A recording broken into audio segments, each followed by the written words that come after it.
is a neighborhood in Washington, D.C. that is mostly occupied by federal and municipal courthouses and office buildings. Right now I'm in the center of Judiciary Square.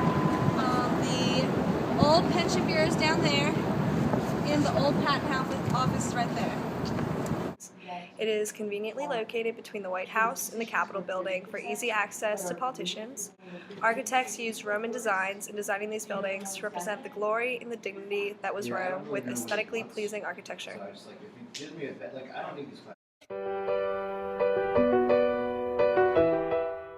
It's Judiciary Square!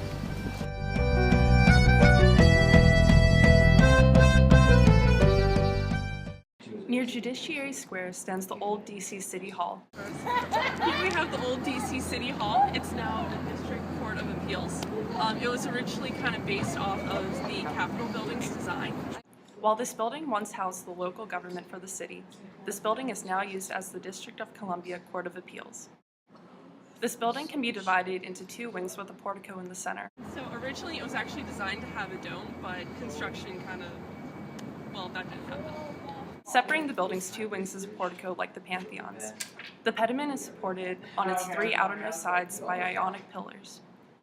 It's ionic. View from the old city office. Did you talk about the pillars? I did. Okay. They're ionic. Etched into the front of the portico are the words District of Columbia Court of Appeals, just as the Roman text appears in the front of the Pantheon. The building also incorporates basic tenets of classical architecture that can be found throughout the rest of Rome's ancient infrastructure. Next to the entranceway, the top of the windows are arched. In Rome, arches are used in the Colosseum's aqueducts and doorways. There's like a second wave of pillars that's actually also found in the Pantheon. They have multiple columns going into the pediment. In conclusion, ionic pillars, arches, Battlestar Galactica. Abe Lincoln, Vampire Hunter. Okay.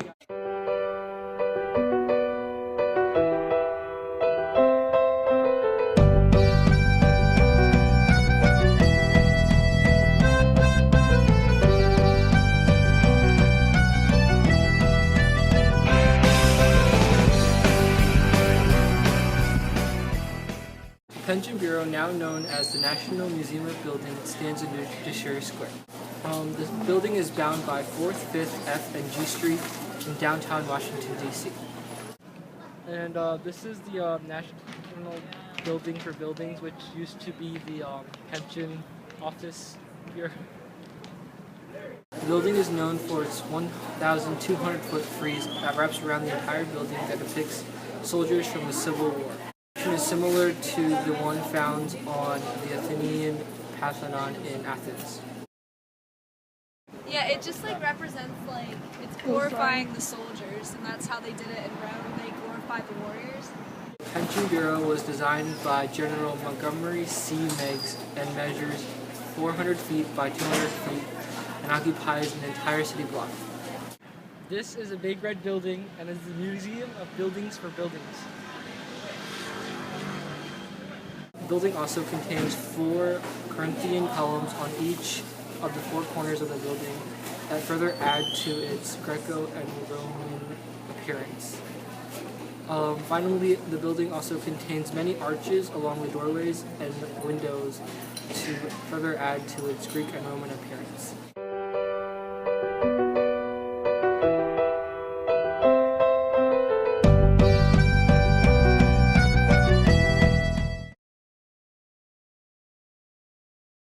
Today, the old patent office is located in northwestern D.C., the Judiciary Square.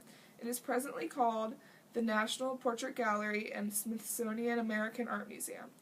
It houses portraits of important Americans who have made impact on America and its culture. The old patent office, it was constructed in 1836 and was completed in 1868. At the date of its completion, it was the largest construction and it was the fourth major construction in the capital. Its original purpose was to house American inventions and modern technologies, just like the Roman Pantheon. The building's placement was designated by L'Enfant's original design of the Capitol. He designated 3 major points: the White House, the Capitol, and in the middle he wanted a Pantheon-like building. So that's where the old patent office now stands. And in essence, it was already seen as a Pantheon before it was even built by its placement alone. Original architect Robert Mills, who was chosen by Andrew Jackson, wanted to make a building similar to the Grecian temple, the Parthenon. He learned his trade from Thomas Jefferson, and he gained his love for classical design just like Jefferson did. Just like the Roman Pantheon, the old patent office includes a pediment, which is a triangular section above the horizontal coordinates. Mills' design also included the large Doric columns, which we see. The Doric columns are similar to the Athenian Parthenon.